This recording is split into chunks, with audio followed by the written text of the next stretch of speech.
6 jaar karnivoor en sy dokter is ook karnivoor. Gert, baie dankie.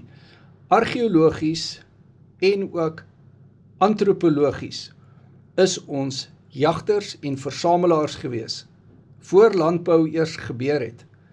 Die landbourevolusie het eers veel later in die geskiedenis gebeur, en toe die industriële revolusie. Maar voor daardie tyd was die mens jagters gewees en versamelaars, in daardie volgorde. Ons het eers gejag, en dan versamel.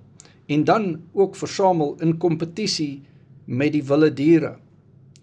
Daar was nie die tipe landbou wat ons vandag ken, en ook die insekdoders en plaagbeheer wat ons vandag ken nie. Dit was in kompetisie gewees, en seisonaal. Die mense het seisonaal van die vrugte en groente en knolgewasse benut, wat beskikbaar was. En later is dit ingekweek. Maar die feit van die saak is, karnivoor is hoe ons oorspronklik geëet het. Ons voorvaders was karnivoor. So karnivoor is niks niets nie.